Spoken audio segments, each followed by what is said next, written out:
Kuanact is dying. Its barren fields provide little food, and its crumbling walls offer no protection. As the power of the Guardian Menhir fails, the weirdness creeps ever closer. Twisting places, creatures, and even space itself. Despite this, the people of the farmhold refuse to leave. Instead, Lord Yvain led 4 of their best on a desperate mission to Camelot.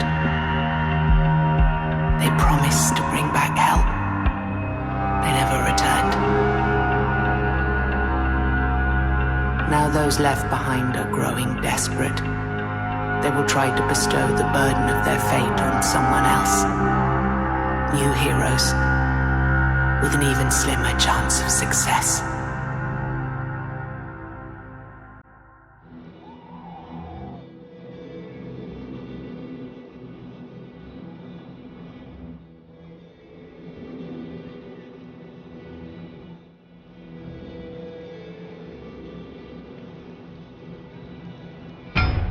The weirdness is close now. Its opalescent coils swirl on the other side of the glade. You do your best to ignore them and continue your work.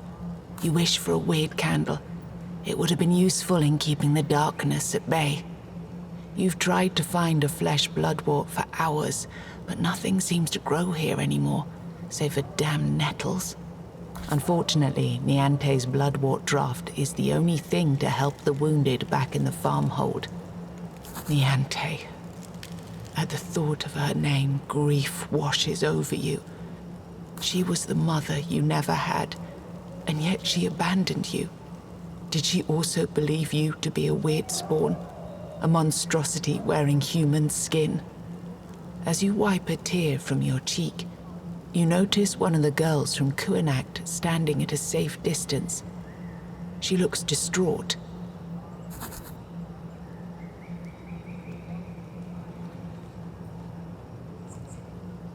You are the next one to fulfill your duty as a member of our community. Lay an offering to our Guardian Menhir foundling. Prove you belong with us.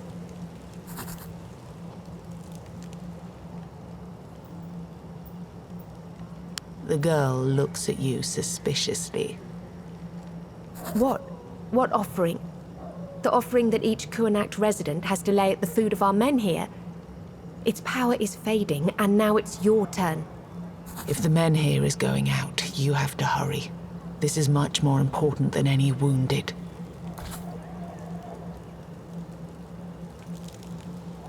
The knight. He changed the ledger. You're now first on the list. You're well used to the fact that people of Kuanact want to take every advantage of you. You hoped this night would be better, though.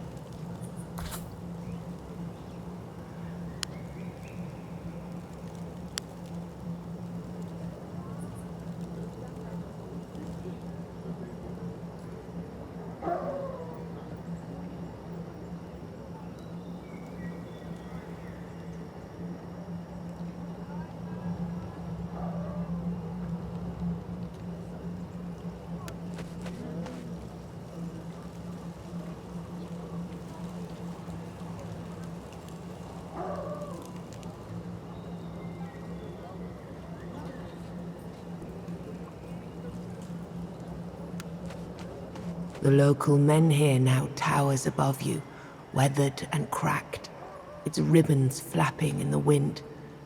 The thought that this tired old thing is the only protection from pure weirdness outside of farmhold sends shivers up your spine. Menhirs, raised by Merlin himself in the Age of Conquest, are said to have different appetites. The one before you seems to best respond to fresh blood, and its thirst is not easy to quench.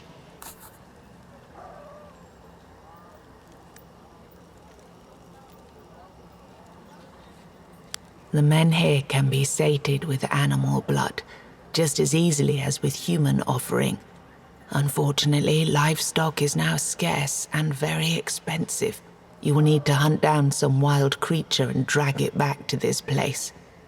The thought of chasing prey on the edge of weirdness makes you anxious. Your eyes slide past the Kuanak's prison broch. Maybe there is another, safer way to appease the men here.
You spill the blood at the foot of the statue. The cracked stones drink greedily. You feel the Menhir's power surging. Once again, the weirdness is pushed back. Once again, the land returned to Kuanacht is smaller than before, barely reaching past the furthest buildings of the farmhold.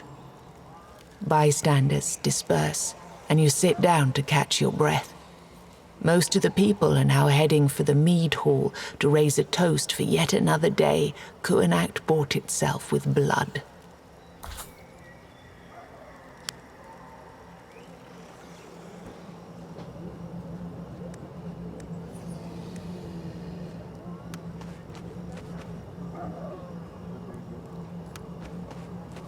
The moods in the mead hall are sour. While relieved that the town bought some time, by now even the simplest of Kuanak's folk realize this can only go on for so long.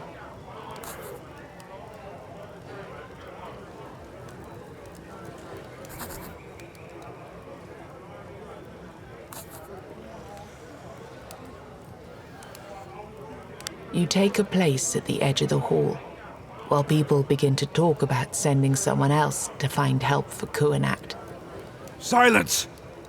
Conversations cut off immediately. The crowd parts, and a massive figure pushes towards you. The maimed knight is here. Was he sitting in some far corner of the hall the entire time, or did he arrive just now? Leave us alone. Guards gently escort everyone but you outside, ignoring the pleas of people who just started their drinks. Guards take their posts on the other side of the door and make sure no one is eavesdropping by the outside wall. You're now alone with the knight, trying not to look at the bandages covering half of his face, or to think about unsettling stories you've heard about him. I kept watching you today. I needed to see how well you deal with hardships and obstacles before I tell you the truth.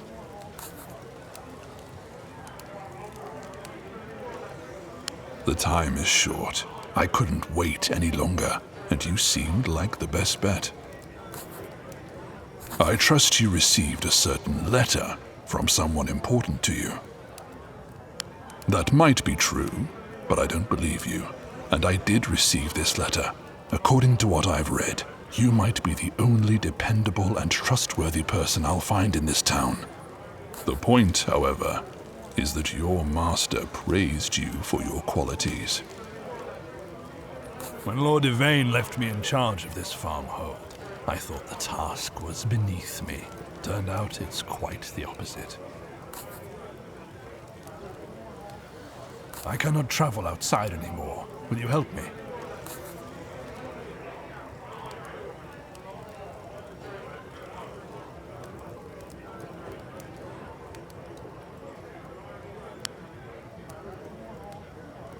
Am I? Can you be sure of anything after you went through the weirdness?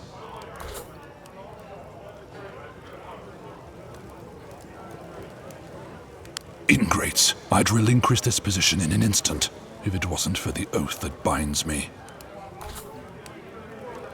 We have to find a way to strengthen the Menhir and buy more time, so that Yvain may finish his quest. Blood is not sufficient anymore. We need another source of power to lay at its feet.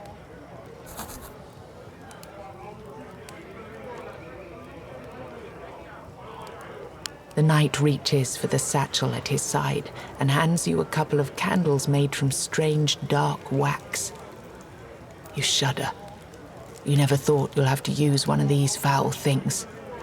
Weird candles. Make every one of them count. Some more may still be bought around Kurnacht, but they get scarcer by the day.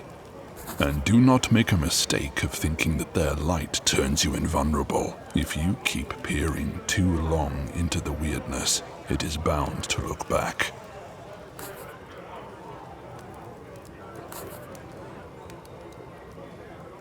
In days of old, before the purges, it was druids who took care of Menhirs. The one Yvain cast out from the city may still be alive. You may also ask someone who knows a thing or two about objects infused with magic. Your people speak about a witch in the woods to the west. Maybe she knows what could help our stone. If you don't go out there, no one will. In weeks, the town will be swallowed whole. Don't wait until the weirdness is at your very doorstep.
This witch was supposed to be a piece of local folklore that wet nurses used to scare little brats into submission.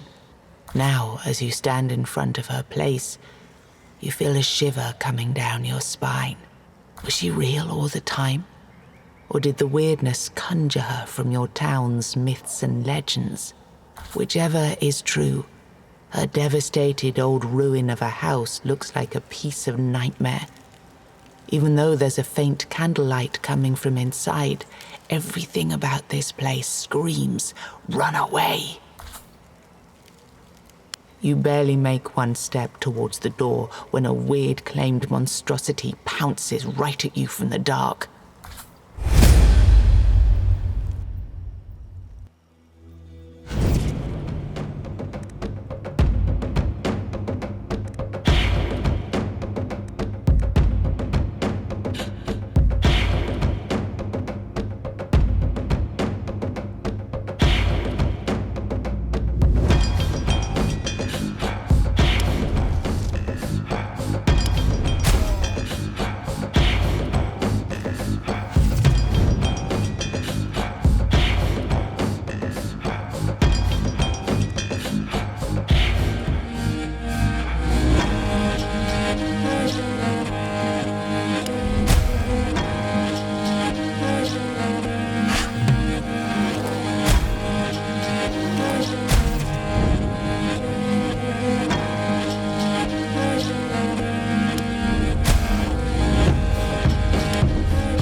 With the beast dead, there's nothing preventing you from entering the hut now.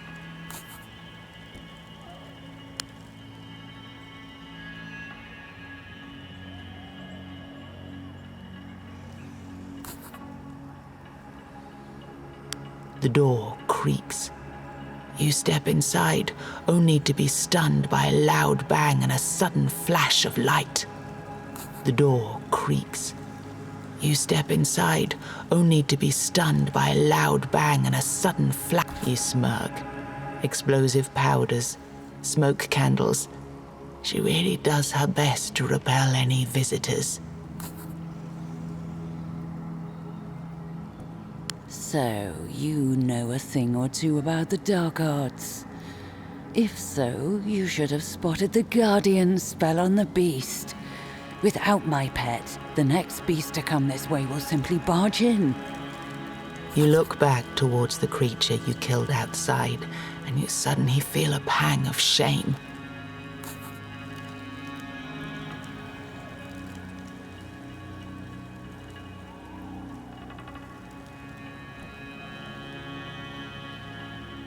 Yes, I'll be sure to remember you're sorry as the beast of wiredness ripped me to shreds.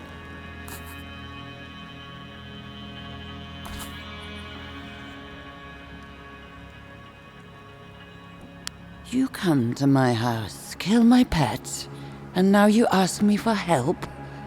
Not that simple, I'm afraid.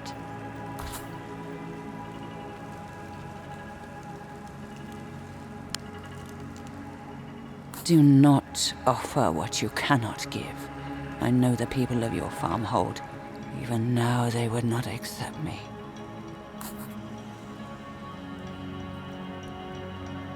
There might be a way to undo the damage you've done.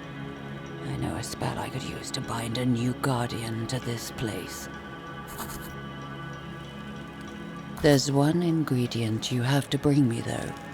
The black tongue of a man hanged for his crimes. My call needs to travel far and wide through the wiredness. Let me know if you've heard of a better option.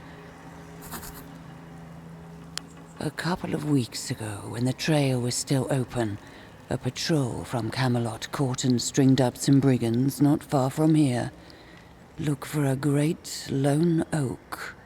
Either that, or you can wait until someone in your farmhold deserves a good hanging. Just keep in mind, the crimes need to be real.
I was hoping you would drop this charade on your own.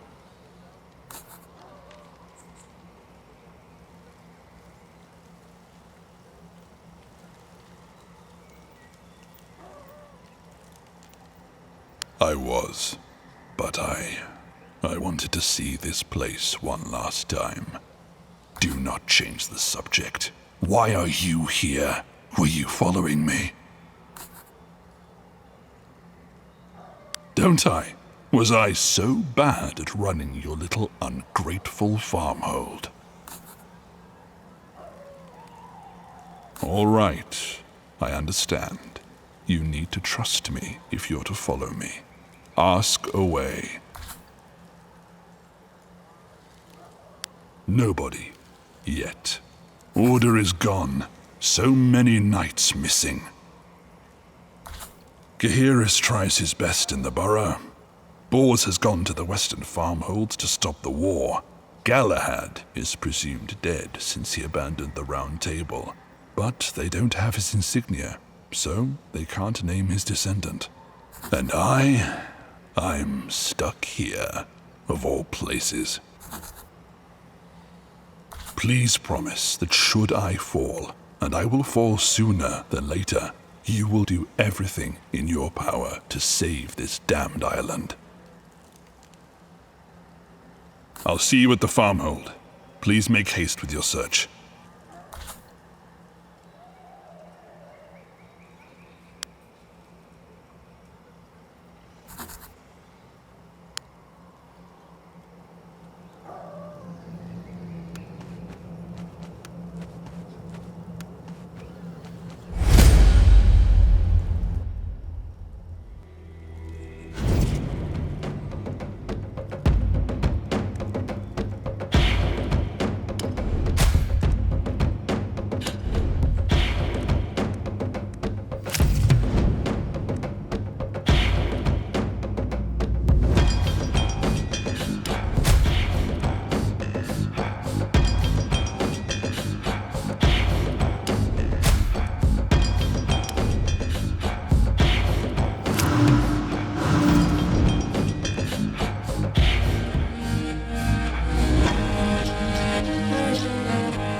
The blades of this lone windmill creak and groan as you approach, as if they were trying to warn you of something.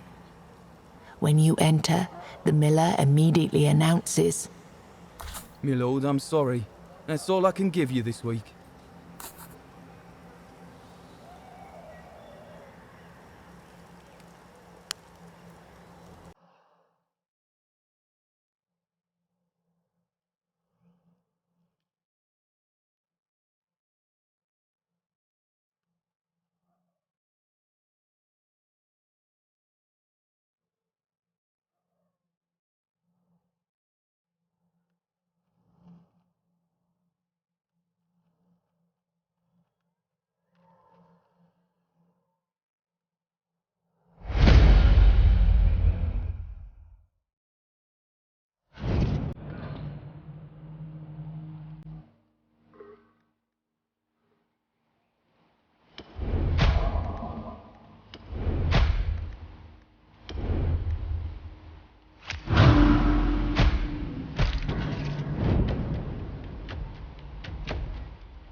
That's the end of it, but then the hillman speaks again. He tells you of the rolling clouds of weirdness and hair-raising vistas in the sky, of creatures in the night that keep whispering just beyond the door, slowly pushing people to madness, of hunger and despair. Though his story is spine-chilling, you see clearly there's something even worse he's trying not to tell. Think you're smart, Tony? Why would you care? You're walking onto some thin ice.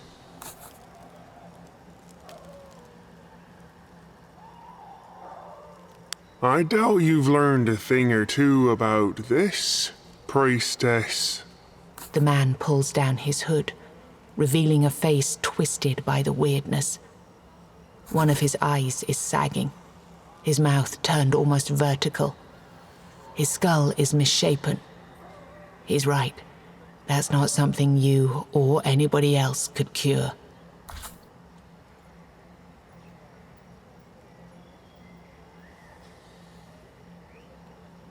He can. Every month we meet here, and every month he's applying an ointment to stop further change. I don't think I'll ever be cured, but at least I can keep what's left of my face. Too bad the greedy warlock won't lift a finger anymore.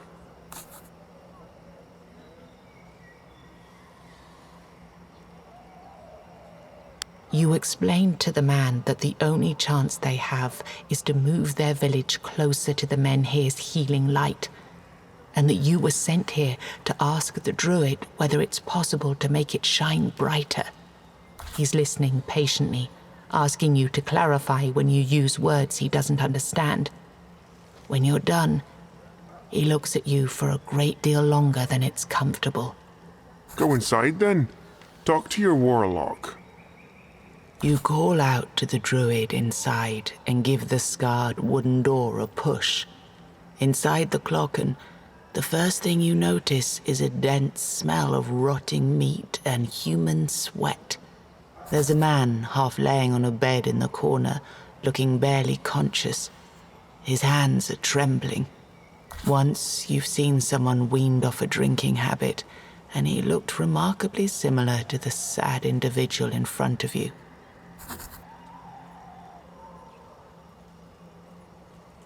This place looks different than you have expected. Most of it is taken by a pile of old pelts that reek of sweat. The herbs and leaves hanging from the beams are molded. Instead of a magic ointment, the cauldron only has some weak old stew in it. The druid is pale, thin, sickly. You wonder how much of the hillmen's ingredients was used to create the fake ointment, and how much the druid needed to feed his obvious addiction. You shake the man's body, and after a while you see his eyes opening. He looks up at you with an absent gaze. Suddenly, he sits up on his bed and shouts, "I told you never to enter this place!" Wait, who the hell are you?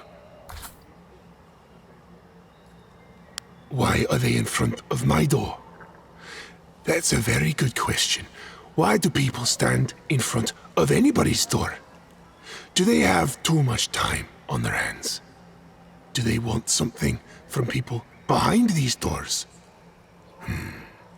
Interesting. A very good question, indeed. You catch yourself thinking whether you should punch him in the jaw or in the stomach. I hope they'll just give up and go. Don't look at me that way. Have you seen that freak of a man? Even Arthurian Imogen wouldn't be able to cure him. That's what you get from going into the weirdness. Yes, I used fear to gain a regular supply of mushrooms that I badly need to function. Seemed fair at the time. At least my ointment made me feel better. But now he wants more of this stuff. For their entire damn village, he says. For their women, children. I can't carry on with this.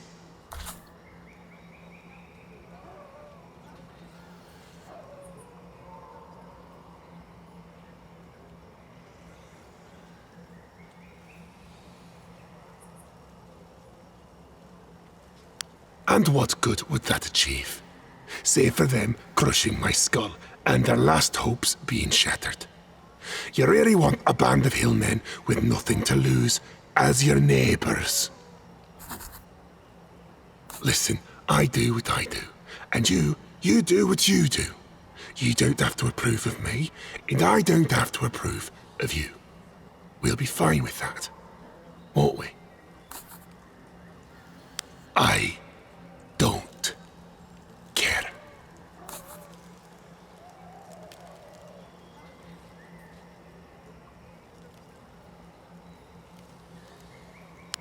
Are you surprised?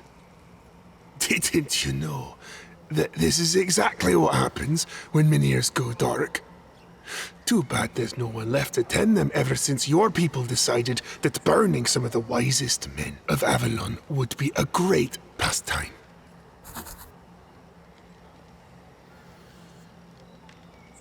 Soon, the Menhir is going to fade entirely, and you will all gather at its feet, clutching each other, getting plucked out one by the beasts of wilderness.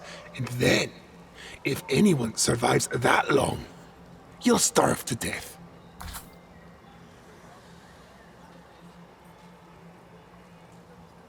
Now, that's smart. That's what I like to hear. I'll tell you what I want.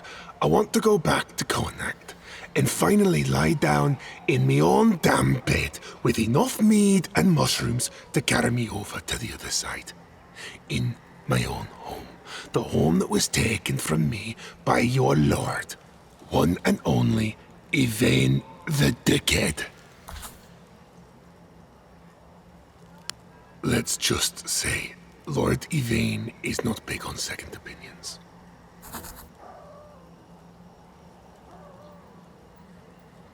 He claimed the Pale Lady, this rotting wench of the lake, spoke to him in his dream, telling him of some grand destiny. He thought that with a group of right men and women, he could save the land like the heroes of the Age of Legends. But all he had was a rusty sword, a dim-wit smith, a fat priestess, an old traveller, and a reckless hunter. Oh, what a team they were. I tried to be the voice of reason, told them there is no use. Yvain decided I'm scaremongering and that I have bad influence over the townsfolk. And here I am. Just remember, my old house, my old bed, me inside alone. No one bothering me, not now, not ever, save for the time when I run out of meat or drugs. And an apology from Yvain when you're at it. You leave the druid's hut, still dizzy from the stench you felt inside. You look at the men patiently waiting for the druid junkie to let them in. You got what you wanted from the warlock?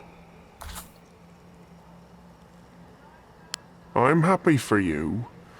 I'm glad you're trying to fight against the weirdness. Did the warlock say anything about us?